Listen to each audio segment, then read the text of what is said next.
meeting, but I know Derek is speaking very highly. I'm sure you do a better job than myself of introducing yourself and what you do, if you don't mind, please, Doctor. Sure. My name is Dr. Corey Yeager. I do a number of things. My day job is that I am the team psychologist therapist for the Detroit Pistons. I was telling Derek before we jumped on this call that before I started working in the NBA, my work was in school systems in Minneapolis. Minneapolis is home. And I created a second of its kind program department called the Office of Black Male Student Achievement, focusing only on the perceived achievement gap for Black males. Ain't no real achievement gap. That's a fake, made up process that we know our babies can achieve just like any other babies. What the real struggle is an opportunity gap, a relationship gap, in an educational system that was not developed with us in mind. We know that. They didn't put that educational system thinking about Black males. So we have struggled through it. So that has been really the passionate work of mine. Now that's coupled with doing this work in the NBA. So that's just a brief thing. I've been married for 22 years, have 4 sons, 3 biological, 1 adopted. I'm a sports fanatic fan, played college and pro football, and now I'm doing this work in the NBA. So that's just a brief, quick piece of the work that I've been up to lately. That was extraordinary. Thank you. Thank you. I mean, I know there's a hand up. Yeah. Go ahead, Doc. So, me and Dr. Yeager, we were on the other line, right, speaking for about maybe 4 or 5 minutes. But when I came back to this meeting, everything that you guys were talking about in terms of what's happening with school and our young kids being engaged and involved in the perception of our boys is the same conversation we were really having on the other line in that short time. So it's just ironic. So Dr. Yeager, you can just really just chime in terms of just talking about some of that stuff that we were talking about, what you were doing with the schools and the relationship. And I think, Paul, you had mentioned in terms of when I was listening, I switched back, we had just talked about how the importance in terms of kids, whether they do well or not depends on the person in front of them. And Paul, that's what you had said. And that's what Dr. Yeager was talking about as well. So you can sort of like, Dr. Yeager, give us your point of view about that as well, because you're right into the conversation. Yeah, we know that the relationship, the research tells us that if a kid has one person in the building that they can turn to, that they trust, their outcomes improve. So I go back many years to thinking about my experience in the academic realm. I didn't have any Black male teachers all the way through my K through 12. I didn't have one Black male teacher. We know oftentimes this is by design. This didn't seem to happen that way. And then being a Black father to my sons and seeing how the educational system didn't want or didn't understand how to even engage me. I sat down with one of my sons who ended up playing, he's at North Carolina A&T, he's a quarterback at a HBCU, did well academically and had all the Ivy League offers. But my son said, Daddy, I want to go somewhere where I know that the coaches will understand what it is for me to be a Black quarterback. I want to go somewhere where people can understand who I am that feels like family, right? Too often our babies don't get the experience of feeling like they really and truly belong. They go to school, do every day under a suspicion. Claude Steele, a psychologist, talked about the burden of suspicion that happens to Black males. They walk into school knowing that these teachers are suspicious of their abilities, of who they are. What do you have a mom or dad at home that really even care? So now that burden of suspicion they carry into their academic journey. So they got a whole nother layer of struggle that instead of just learning geometry, they got to learn geometry and try to figure out how to work with this teacher that don't look like me, that don't feel like they care. So there's a layered existence of struggle that our Black and brown babies deal with every day. And how can we, as men, be of support to them, even though we know this journey that they go on as we get older, these kids are living in a different world than we experience. The world is different. So how do we parent them, support them, understand them, all the while being the disciplinarian and having to push forward that agenda? It's tough. I mean, our babies got a tough struggle, and we as fathers have a tough struggle.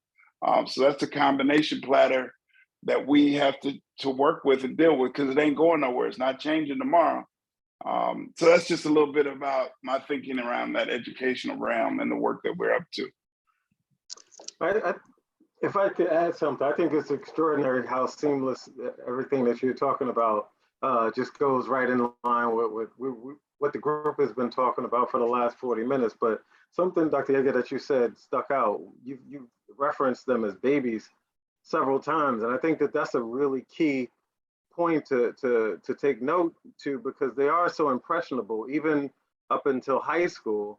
These are not adults. Like, they're very impressionable, and the mindset of how the society sometimes, especially with these brown boys, make them more than what they are. You know, like this man, you know, Yes. 16-year-old kid, you know, like, is a boy. And we can say 15-year-old kid, but we can, even the research tells us that when you have white female teachers, they looking at 7-year-old boys and saying they scared of them, Black boys. That they scared. How you scared of a 7-year-old Black boy?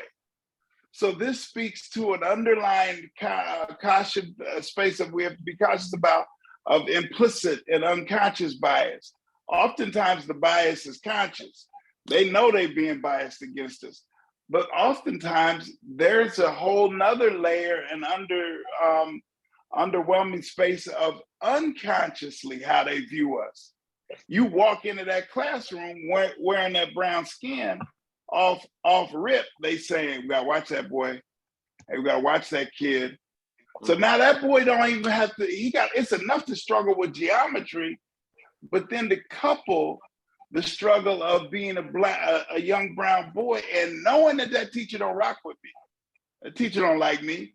And too often as parents, we hear the kids say, the teacher don't like me. And what do we say? Hey, boy, you better figure it out.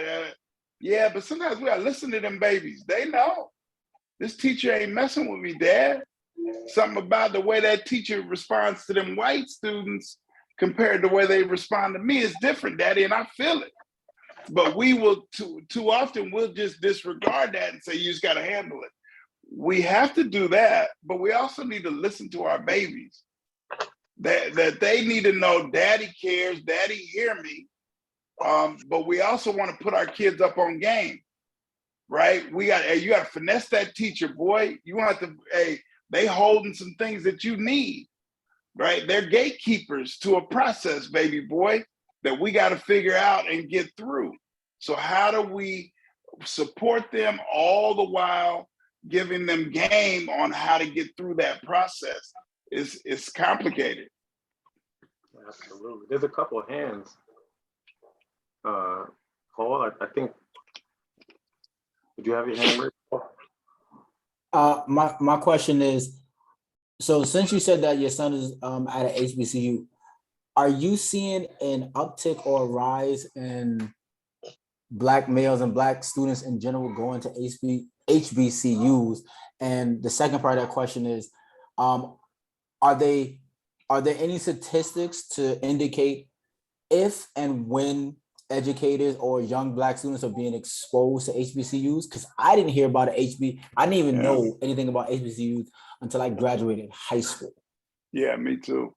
So I got recruited early on, ended up with 31 Division I offers in football, and got all kinds of offers from HBCUs, but I saw them as less than, because society had told me that HBCU world is less than. So it took me to get a level of consciousness as a Black father to be able to push an agenda of understanding those universities are FUBU. They're for us and they're by us. This is critically important.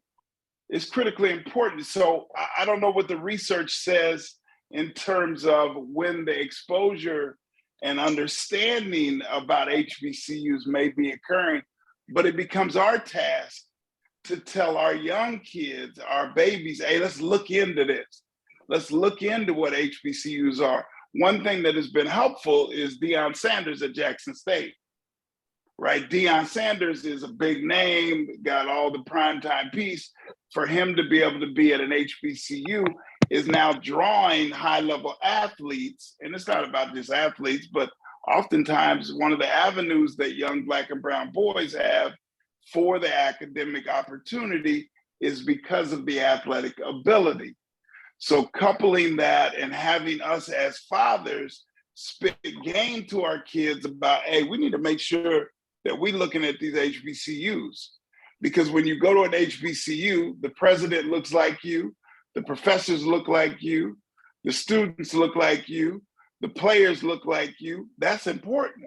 Because in these PWIs, these white kids see everyone, and they always have, everyone looks like them. So positions of authority and power always are in the white version.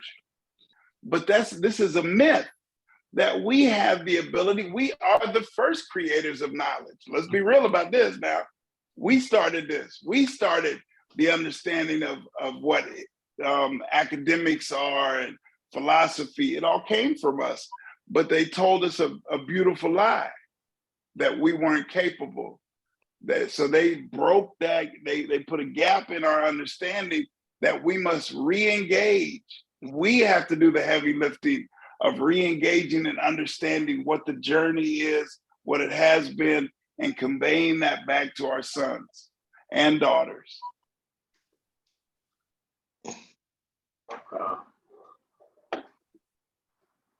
Powerful stuff. Did you have some talking points that you wanted to go over, or is it okay to kind of have this conversation? I want to be cognizant of time and appreciate of your attention. Yeah. So I will first say I'm wide open. So if we go longer, I know y'all may have a hard stop. I'm fine with that, but I'm more than open for however long y'all want to stay on this call. In my work as a therapist, one thing that I am keenly aware of is I'm open to wherever the conversation takes us is where I want to be. Now, I can have talking points, but so oftentimes you're like, well, I don't want to talk about that. So whatever the conversation, wherever it moves us. One thing that I'm thinking and talking a lot about in my book that's coming out in October, the name of the book is How Am I Doing? And it's really, it's for anyone, but it as a Black man, it spoke to me about, all right, so we are all the time making sure everyone around us is okay. But we don't ever take the time to look in the mirror and say, how you doing? Because let's be clear about one thing, before I can be a good husband, before I can be a good daddy, before I can be a good employee, any of those things, I got to be a good Corey for Corey before I can be any of those other things. So taking the time to be curious with, Corey, who in the hell are you?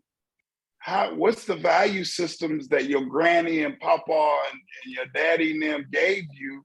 And are there questions that I have about that value system? Do I need to re-engage understanding who I am and how I got to be, and be curious with me and asking myself how I'm doing? So this conversation around anxiety, and anxiety is something that's happening a lot. And anxiety is that process of ruminating and running through your head, what's going to happen and how can I get it right and what's going to happen in the future.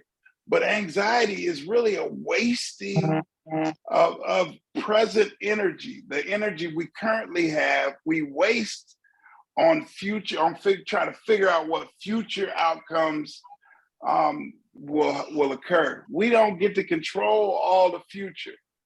Just like we can't change the past. What happened 15 minutes ago is gone and in the history books forever. What will happen 15 minutes from now is yet to be seen. But what we do have power over is the current moment that we sit in.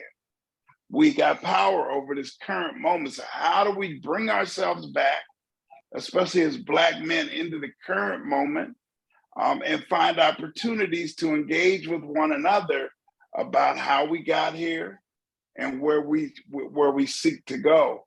I talk a lot about the difference in healing and treatment. So too often outside entities want to come into our community and tell us how to heal. It don't work that way. Healing can only occur within a community. Healing can only occur within an individual. For instance, if you cut your arm wide open right now, we're gonna do is, hey, let's get him to the doctor. What the doctor gonna do? They're gonna say, oh, that's a deep cut. So we're gonna clean it out. We're gonna put an ointment in it. We're gonna stitch it up. But the healing will occur within the body. The body will heal the scar. The body will heal the wound. So recognizing that there's a difference in treatment and healing, and where do we stand in terms of that healing of our community? That's what we're struggling with, is our community by intention has been scarred and bruised and cut up. And now they sell us a bill of goods that say, yeah, we damaged you, but we got the fix. It don't work that way. That the only fix that we have is that we have to circle the wagons and begin the process of healing ourselves. And if we can heal ourselves, our babies get the benefit of a better version of daddy. Every day, I want to be a better version of daddy that I can give to my sons. That's what I want to do. Every day, how do I become a better man? So my babies get a better version of that, and it gives them a leg up as they move through their journey. Last piece that I'll talk on, and then let's just open it up and y'all, whatever we want to discuss. That too often we talk about finding role models in our lives, that our sons and our daughters talk about role models. Michael Jordan, LeBron James, all those are role models, and they're important to have. But I don't think that's nearly as important as having a real model. As dads, we are real models that our sons and daughters look at every single day. They can engage with us. They can touch and feel and question and find the borders and what's the out of bounds, Dad, and have discussions around it. And we've got to be open and giving of our time enough that our sons and daughters know, you can turn to daddy. Now I'm gonna check your ass too, though. Son, daughter, I'm gonna check you, but know that I'm here for you as a real model of how to move this agenda forward, whatever that agenda may be. So those are just a few things that I wanted to touch on, but I'm more than open to have a discussion about anything. Excellent. Is that Uncle Mike? Or is that Ish? I'm not sure. Yeah, that's Ish. Right. My quick question, because I think I love how you brought up the role model, because sometimes I think a lot of people mix up role model and mentorship as two. Yeah. So can you kind of break down the difference between the role model and mentor? Because I know you said that kind of already when you talked about, like, a role model and a real model, which I think you kind of explained a little bit. So I would say that a mentor is oftentimes someone that is in the realm of something that you're interested in. If you are interested in being a chef, you want to seek someone that has an idea of what it is to be a chef, what the journey was, and they could share that with you and mentor you along the process. So that's basically about what I'm interested in. I can have a mentor. A real model is somebody that's saying, I don't walk this journey of life for a number of years before you, son. Let me discuss with you and show you the way. Now, what we also know is kids not gonna listen. It's just we didn't listen. My dad and mom was telling me something, I wasn't listening. But if we say those things enough, if we can say, hey, son, Now look, you're gonna drive up this road, you're not gonna see it, but it's gonna be a big pothole. It's gonna tear the whole front end of your car out, but I done drove it. It's gonna be a hole up there. I don't want you to have to experience that. Well, a kid oftentimes will say, well, I don't see the pothole, and then they drive through it and tear up the front end. But if we do it enough, if we say it enough, oftentimes we can help that kid avoid some of those potholes. Obviously not all of them, but to avoid some of those things. So I think that real model versus mentorship, that mentorship is usually about a specific frame of interest that a person has that they can lean towards for that mentorship. That's the difference I see it as.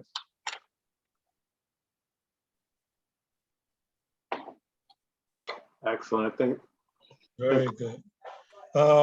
Yeah, my brother. I'm sorry. My name is Clem Rand. I just want to, well, number one, what you said about talking to your son about having to navigate dealing with those teachers is interesting, because like when I coach basketball, and I tell the kids that you have to adjust your game to the way the refs are calling the game. But as the coach, as a parent, it's on me to check the person. So if you tell your son, if the teachers might come at you a certain way, you kind of you play the game a little bit, but it's up to me as a parent to make sure I'm present, to let those teachers know I'm not just gonna let it go. That's right. My son's not gonna be disrespectful or anything, That's but right. I'm aware. And the other thing is, like, to the point you said about the role models versus real models. I looked you up earlier today. I'm like, so I appreciate the bio about you making an appearance on Oprah Network, but what I appreciate is you've been in the NFL, you're working with the NBA, the Detroit Pistons. My condolences. He clowned. He clowned. Okay. You took time out to bless that young brother Trell, and you appeared on his podcast, and he has like 40-something followers, but you took time out of your schedule, and you dropped some real pearls. I was like, wow.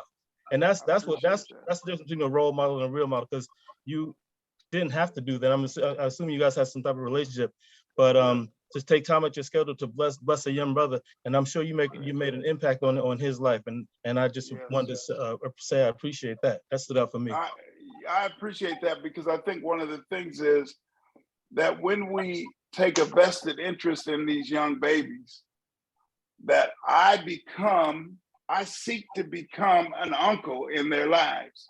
No different than what Cade Cunningham and Derrick Rose, when I was working with D Rose, that I explained to our head coach, Dwayne Casey, and my man said, condolences, boy, that's good.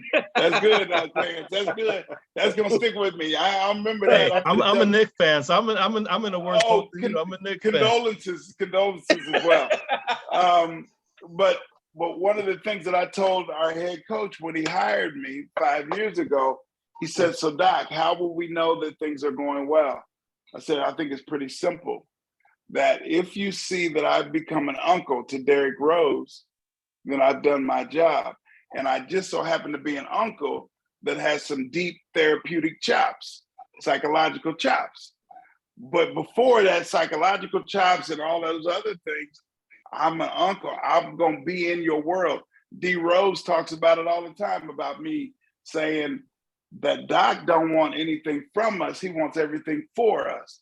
So I want to be there for you. I want to be an uncle that is there. So D Rose on the Knicks, but I still rock with D Rose, and that's our opponent, but that's my nephew now. That if we can take our lives and engage with these young people as we move, that an uncle don't just, because of geographical change, now I just don't rock with you. No, I'm going to keep rocking with you. So Trell the Barber, that kid that you saw me doing that podcast on, it was a kid that I had in class 6 years ago, but I still rock with him, and he still got access to me.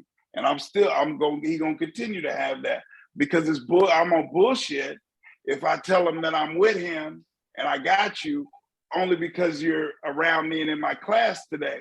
Yeah, but what happens 2 years later? You still with me, Unc? Yep, I'm still with you. Right? That tells a different story, that our young people need to know they can count on us. One of the struggles with mentorship is it becomes too time I'm constrained. I'm your mentor for this period of time. And then 3 years later, you ain't talked to that boy. You ain't talked to that girl no more. So then what story are they being told? Well, you only with me because that mentorship program was giving you some gift cards and you was cool with me for 2 years. And then 5 years later, I ain't talked to you. We can't do that. We've got to stay engaged and build and bond meaningful, genuine relationships that will stand the test of time. And if you're with me and stay with me, then that young person will carry that on and they will become a mentor, a real model for some other young person 20 years from down the line because we had an impact. I think it's critically important. Absolutely. My man said condolences. You know what my man, he cracked my head. Hey, he cracked my head on that. Okay, you cracked my head on that. You know, but Corey, I'm really on point with the book you're talking about. The 40 questions is so important because I'm of the mind that I'm gonna pre-order because he says it's gonna be out in November, right? October 18th. Okay, I'm on it. Because I think ain't autographing yours, Clem. I'm gonna sign yours, Clarence, and it's gonna be condolences. No, in all seriousness, I believe good always questions themselves. Good husbands, good fathers, good teachers. You're always questioning yourself about how am I doing? And if you really the ones who think they really got it, they're not really growing and progressing. You always want to know how am I doing and check, be introspective and fix those areas where you're coming up a little short. And that is a critical piece, Clarence. So we have to be introspective. We have to say, all right, so what the hell am I doing? What we tend to do is avoid the mirror. The mirror will, I can lie to and have lied. Let's be clear. Anyone that I've known for any period of time I've lied to, and they have lied to me. And that goes for each and every one on this call. I don't have to guess, we all have done it. So, but the one person in this world that I can never lie to is that man in the mirror. But I won't pause and take the time to engage with that man in the mirror, be curious with that man that holds all secrets. So how do we begin the process of engaging with ourselves about who we are, how we came to be who we are, and where the hell we're headed? Critical, very simple, not complex, but not easy. Because I don't want that man in the mirror gonna check my ass. He gonna tell me the truth. Can I count it up real quick, Corey? One thing, I think the one issue I have, I agree with you pretty much, but the one issue I have is sometimes we focus on the negative that sometimes we only see our flaws, and we become so hypercritical that when we're getting praise out from outside, we don't really willingly accept that praise when it's founded. It's right. And we are so hypercritical because we only see what's our shortcomings. We don't really give ourselves praise enough. Let's be clear. That too is by intention. That we can go all the way back to slavery. That we were told how negative we were, how that we didn't have anything positive to bring to the table. If you are told something day in and day out for 400 or 500 years, you begin to believe that story, that myth that has been told about who we are, that we're lazy and that we're shiftless and that we're not smart and all of those things. If that story has been told over and over and over, the tendency to believe that story increases exponentially, right? So we have to tell a new story. We have to be clear that everyone has a story, but we must be the author of ours. Can't nobody write my story. Can't nobody write it. Not like I can. I'm the only one that can write my story. Clarence, you're the only one that can write your story. Truly write your story. So we have a story that can be told, that we must re-engage with writing that story and being the narrator and the author of ours, and then allowing our young people to know that they have a story, that they can write their story. And that as fathers, oftentimes we want to write. I wanted my son to play football, my oldest. He didn't really like it. He did it for me, but I was trying to write his story for him. And I had to realize, man, that's his story, man. I can't be trying to write your story. Now I can guide you, but you got to write it, son. So I think that's really important as well. Others? Yeah. I don't see any hands raised, but Hey, brother, hold on, had his hand up. Hello? Did he? I'm sorry. Hi, it's Jerome Sure. Taylor. How y'all doing? How you doing, my man? How you doing? All right. Thank you for being here. Appreciate the information. I'm in the same mindset as you. Paul, what you were saying about funding in school, very interesting, because when I was working in District 79, I worked there for 32 years. I'm retired now, but District 79 houses, school, gives education to Rikers Island, provide for juvenile institutions, drug programs, vocational programs. You know, so it's most of the kids that are under alternative education. Mm-hmm. And when I worked there, you're right, they have kids that come in there and people have been telling them they're wrong so long that they believe it. And my job was to go in there and convince them differently.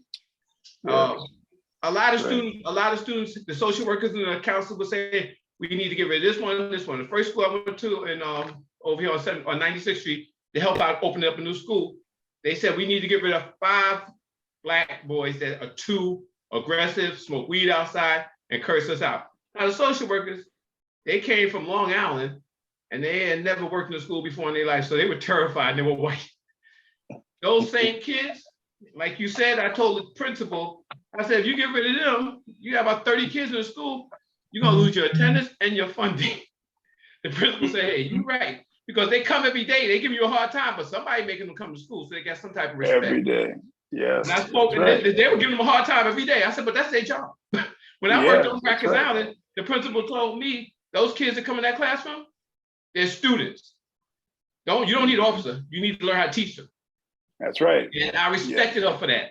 She said, don't ever call an officer in the school. If a kid ain't bodily hurting somebody, then you got to deal with it. If you can't deal with it, then maybe you need to find yourself a new job. A lot of people come into our communities trying to tell us what's wrong with our kids. Yes. Those kids that I work with, those 5 kids, I spoke to them. I explained to them the situation. Look, them teachers gonna get paid regardless. They don't care about you. Yes. I said, your job is to make your mama happy and your daddy happy. Yes. So you get the education and get on out of here. All 5 of them graduated. And those are the kids they wanted to kick out the school. Yeah. But they had no way of communicating with them. That's right. And they did, and oftentimes they don't want to use the energy to really get to know who that young person is. And that's all those kids are oftentimes One of the kids, he was a nice kid. They thought he was the worst kid in school. He rode bikes. He got a poster up on 42nd Street doing bike tricks and stuff like that. He wasn't even a gangster. And he just had a nasty mouth and he ain't like them because he ain't know them. They were white.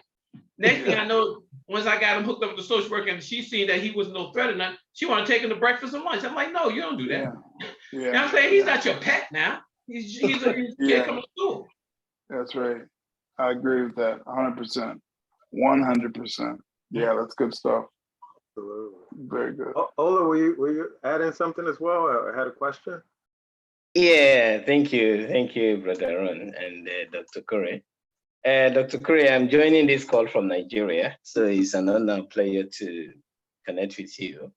I just want to talk about boys and stress behavior, how we can help in different homes, and also as well as what are the parental attributes that you could outline when it comes to these real models at homes.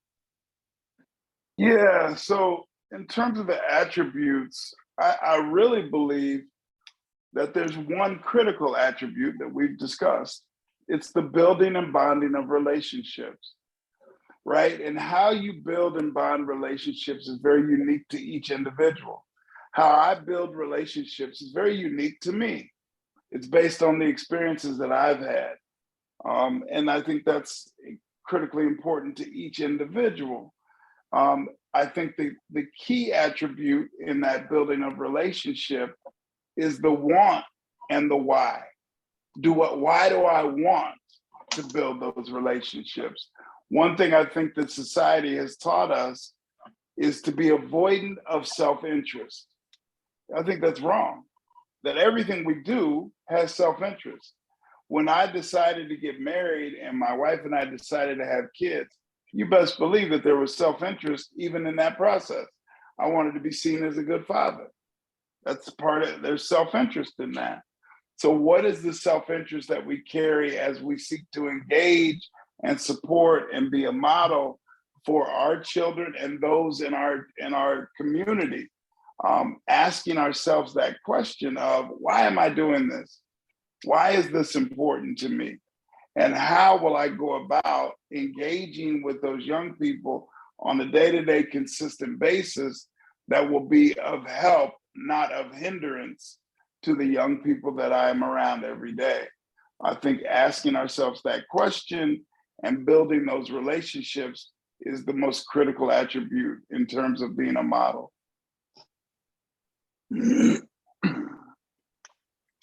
But this, I love the group of Black men that are seeking to understand themselves, who they are, how they can become better fathers, because we know this game of fatherhood does not ever end. It's a lifelong venture. Once you begin it, it doesn't end. Fatherhood is the most challenging and rewarding job you'll ever have in your life, bar none. It is challenging every single day. The questions they have, the environment that they're in, how we'll be able to manage that process is very challenging. But it also is rewarding to see your baby find their version of success, right? So as it is challenging, it is offset by all those rewards every single day. I think it's pretty cool. So kudos to y'all as a group for pressing forward and engaging on a consistent basis. Sounds like y'all do this on a weekly basis and have done it for the last number of years.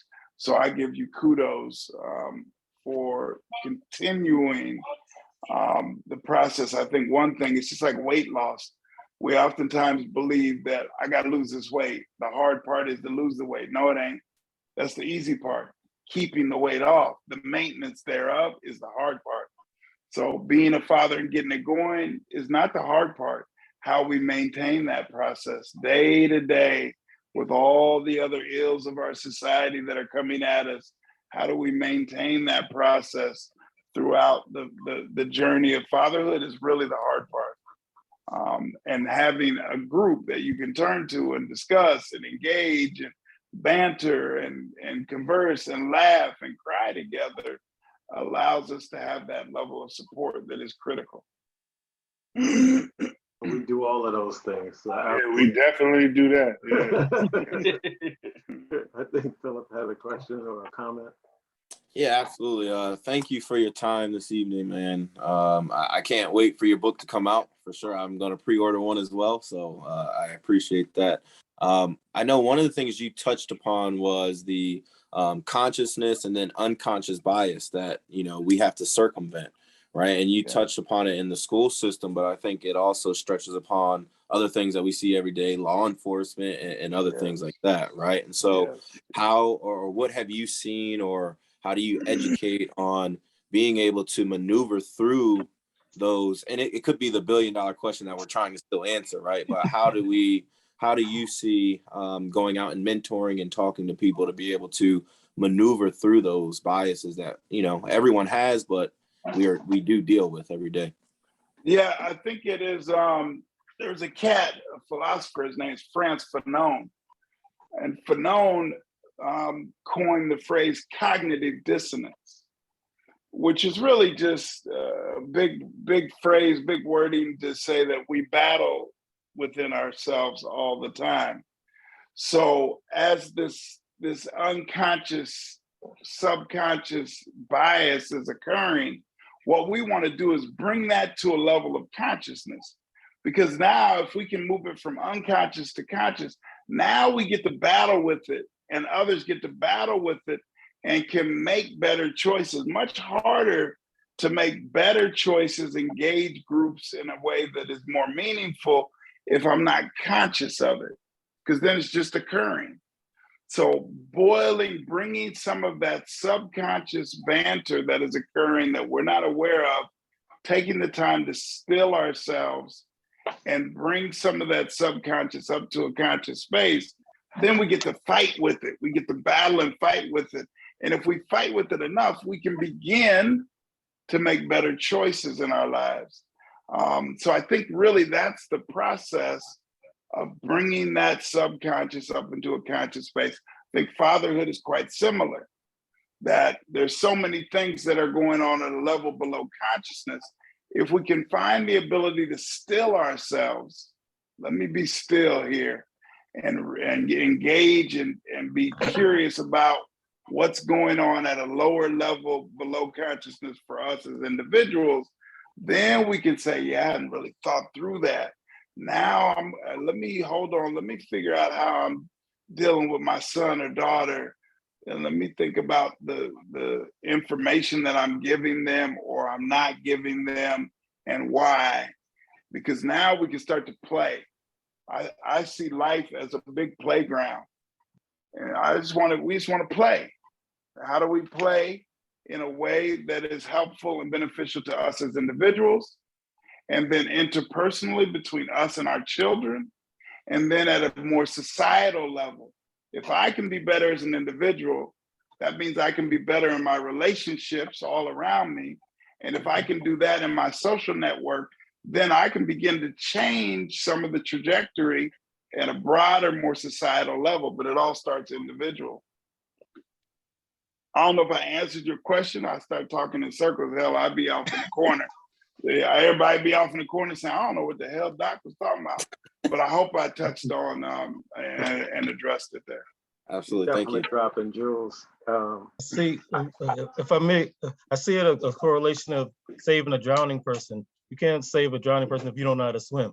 So you got to kind of make sure you take care of yourself first. You know, they tell you put the life vest on yourself first before you try and go and save your child. And so many of us as fathers, we want to do everything for our families, our wives, our children, and we haven't taken care of ourselves. So we can't give them our best effort. But we can't give them our best effort if we don't have our stuff together. Exactly. and engage with ourselves. I can't give you the best version of me if I haven't taken the time to get the best version of me squared away. Mm-hmm. So when you're on the airplane and they start talking about if the cabin pressure drops, there's the oxygen thing gonna come down. But what do they say?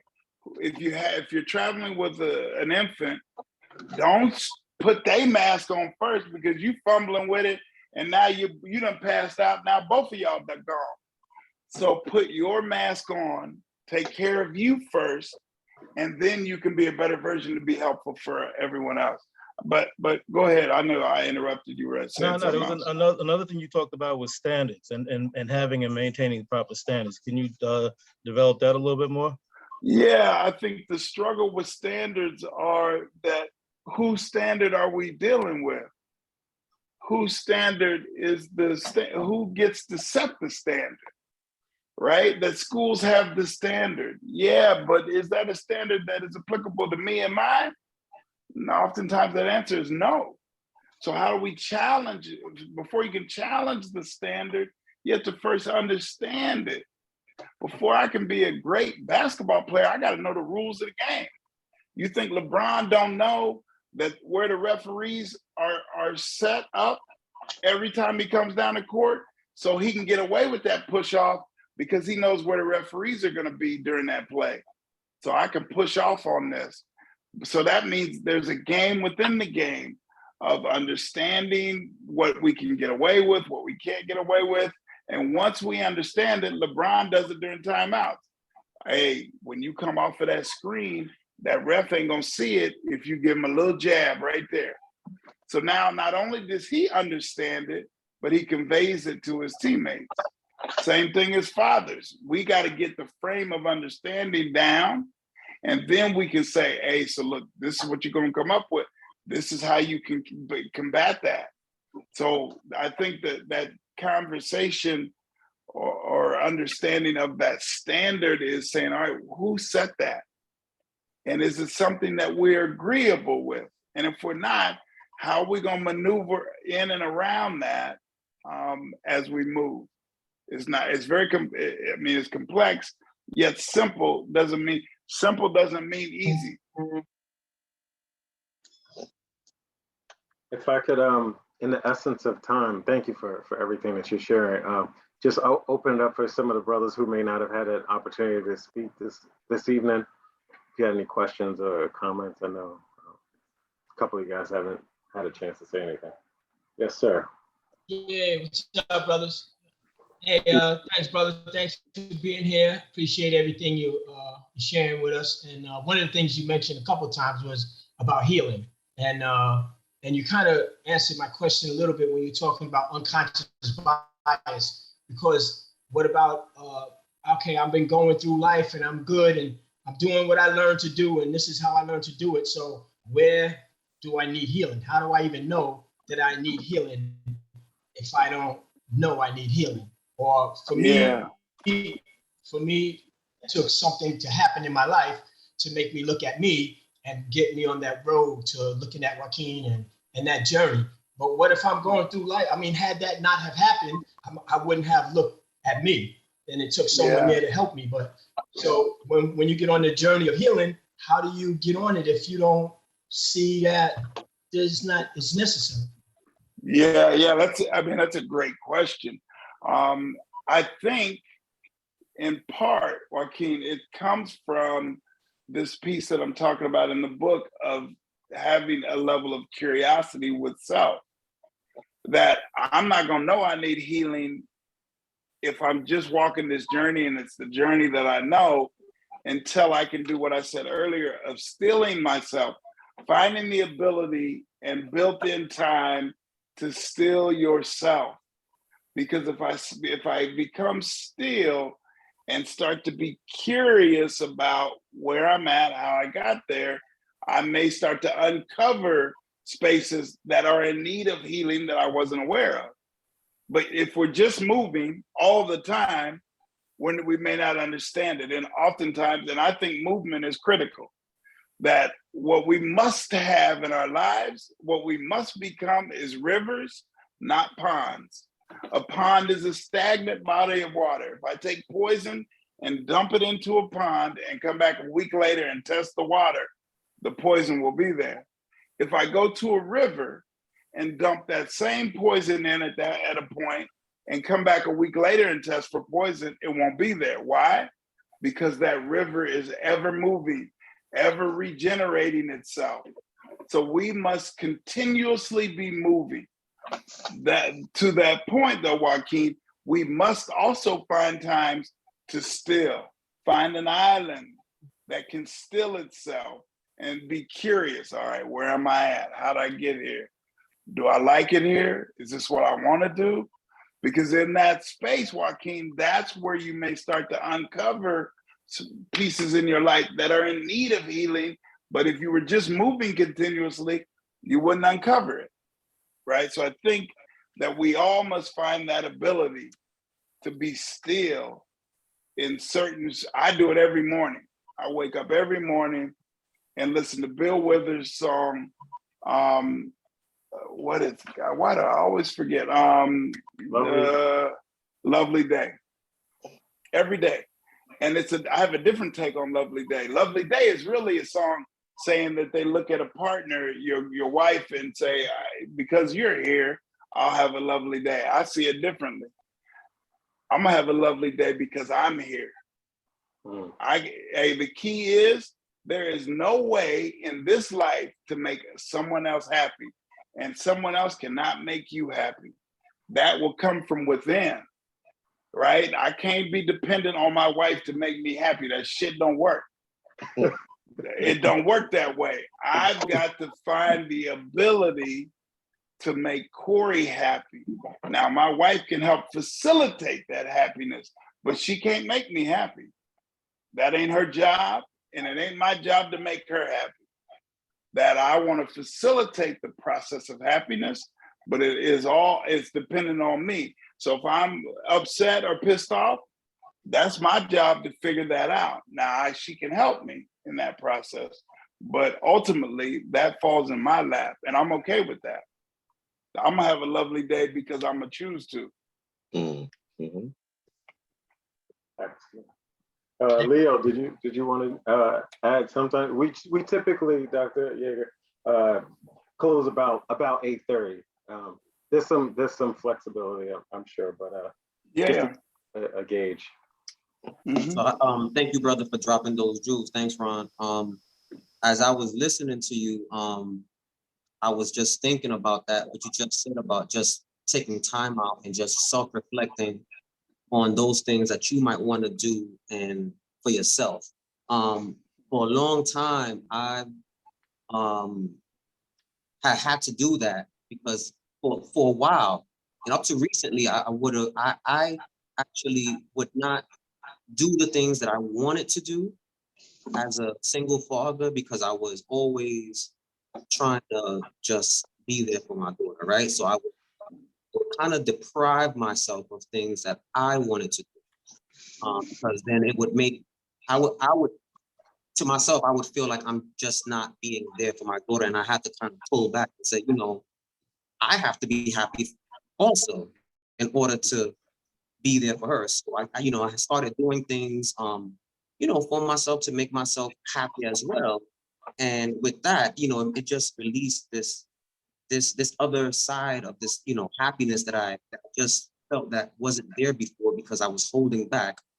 Because of course, father, I want to provide, but if I'm not there for myself and happy with myself, then I just can't be there for her in the long run. That's right, 100%. Right. So when you talk about jewels, you dropping jewels. Hey, we need to be listening to you. That's the deep piece. One thing that all I can do is agree with you. I wish I could add to it, but I cannot. I think that was beautifully stated. One thing that I'm saying a lot to my players that I'm working with every day, but just in general, that we should delete the word try from our vocabulary. There is no try. Either we do or we do not. There's no try. So I'm trying to be there for my son or daughter. No, you ain't. Either you are there for them or you are not there for them. There is no in between. So that journey of getting it done with no recourse. This is what we must do. We'll get it done. So I have to get it done for Corey first, and then everything else can come off of that. And that recognition is of the utmost importance. Do I recognize how important it is for me to get it done for me? And then the ability to continue after that. We take a cup full, we take our cups and pour into others, but we fail to drink. So I'm always pouring, but I ain't drink. And what we must do is first fill our glass, and everything else that overflows is for everyone else. But I got to fill my glass for me. I have to. And then whatever excess comes, everybody else gets to drink off of that as well. But I can't be thirsty and parched and dying of dehydration, and everyone else is waterlogged because they didn't drink all my everything, and I ain't took a drink. Doesn't make sense. You have to do the work of drinking while drink as you pour. Great point, though, Lee. Outstanding.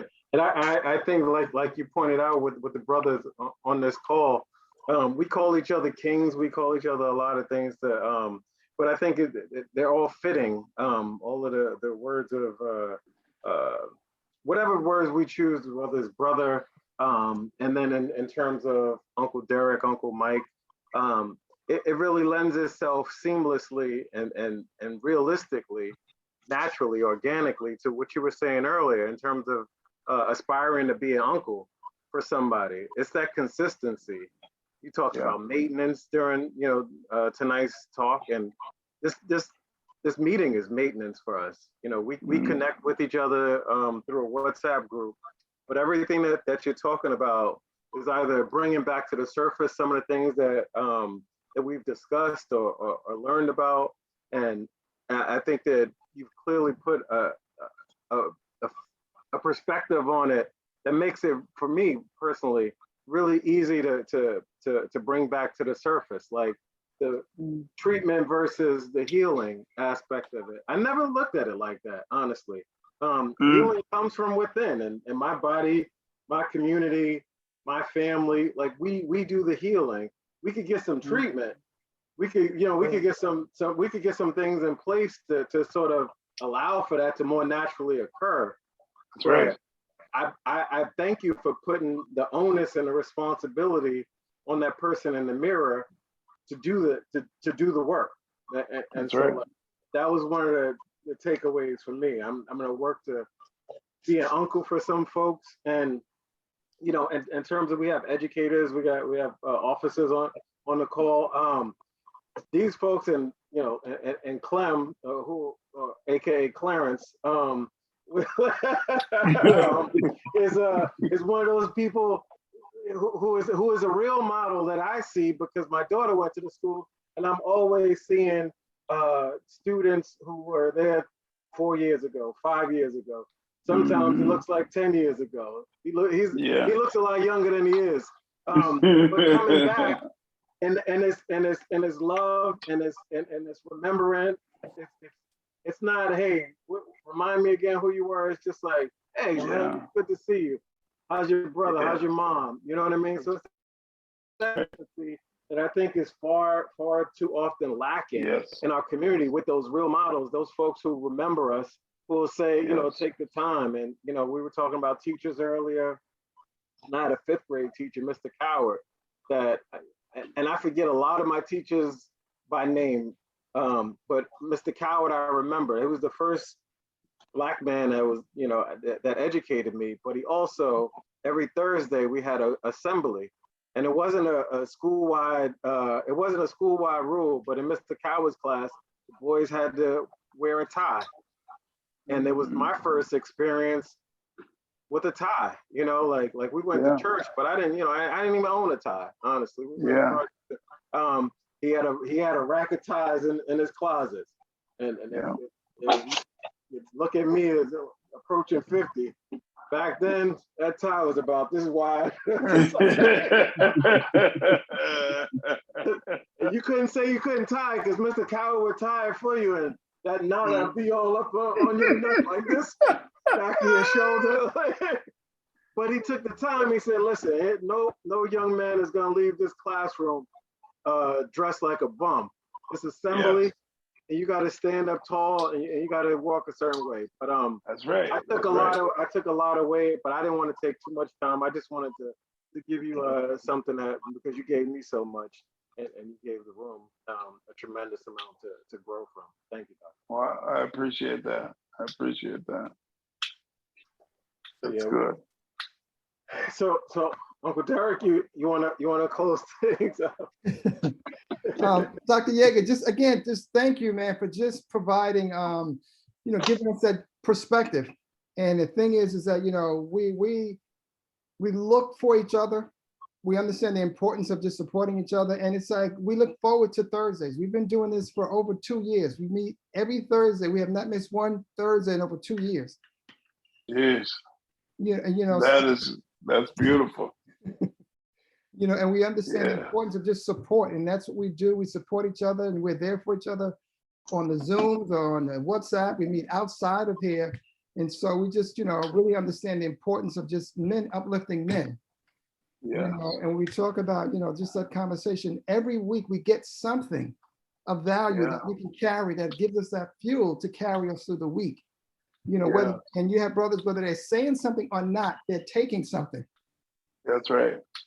So we just really appreciate everything that you gave us this evening. And you need to know that you're always welcome. It is the same link every Thursday.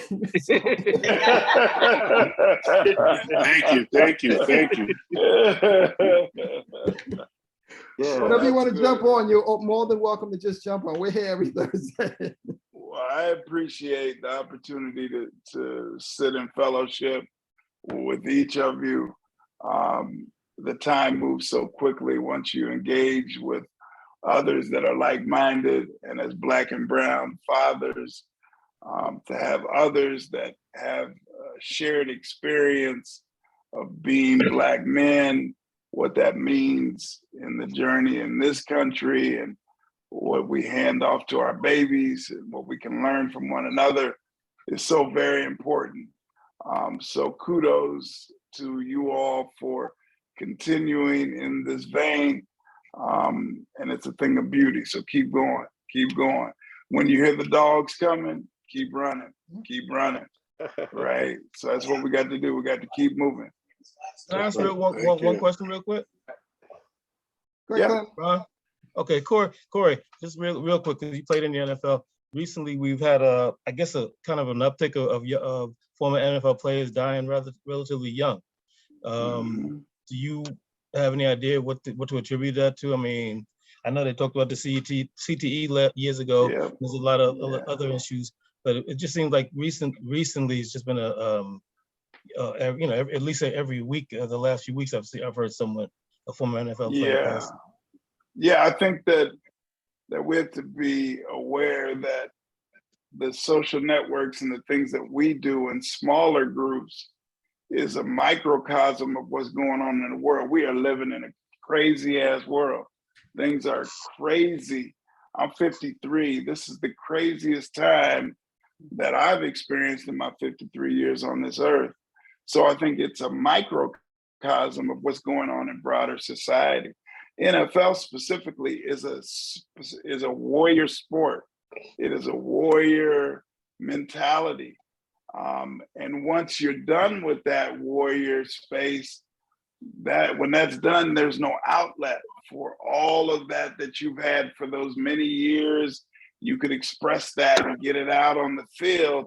And then when that's done, you're left to try to figure it out. And in football specifically, once you hang up those cleats and those shoulder pads for the last time, you'll never experience it again, because basketball's different. When LeBron is done playing, he can go play a pickup game and get a version of that. Hockey, basketball, baseball, football is the only sport that as soon as you end it, you'll never do it again. The only sport. So I think the struggle that NFL players have, once it's done, there is no outlet. So I think it drives them into spaces that they don't necessarily want to be in, and the outcomes can be tragic. So I think that's one element of why we see this so often. And social media and media in general is so different now than it's ever been. So does it mean that this is all happening now and it never happened before? I don't think so. I think that we're hearing about it. We're seeing it in real time so much more often now than we ever have. But I think this is not a new space that those NFL players are occupying. I think that we are tuned into it and hearing about it and seeing it so much more prevalently. Yeah, it's a different world. Thank you. Thank you for sharing that. Yeah. With that in mind, I know Derek's about to say something. Well, I just also, Ron, I just want to thank you for leading us this evening. So thank you. Thank you, Ron. That's what we do. And I turn it back over to you, Ron. Thank you for leading us. I'll turn it back over to you. All right, that was unexpected. I appreciate it. But as Uncle Derek was extending the invitation and Clem was talking about, your affiliation with sports and athletes, we just wanted to also extend that to whoever you see fit, as young fathers. I know some of these professional athletes are just boys, and they're navigating situations where, the maintenance that this group provides could be helpful if at all applicable. Please share it. We have. Yeah, I think of, as you say that, Ron, I think of the young kid that wrote the foreword to my book.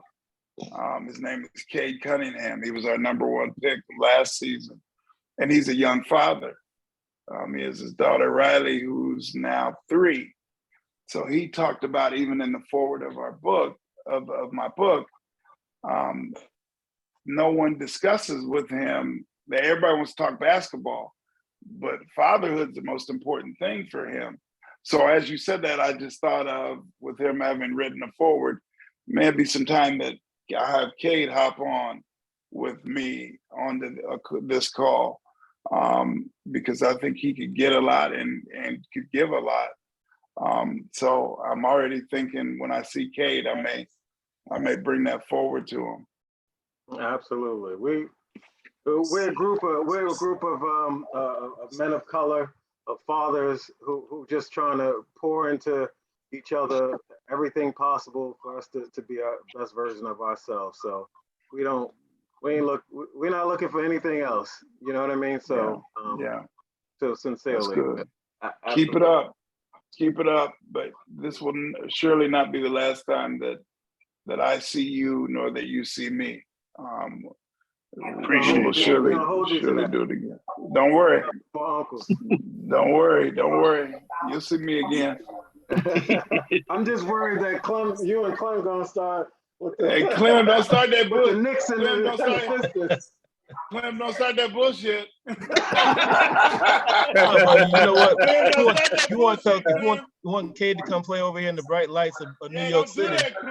Don't do that, Clem. Hey, y'all got to worry. Hey, y'all got enough to worry about over there with the Knicks.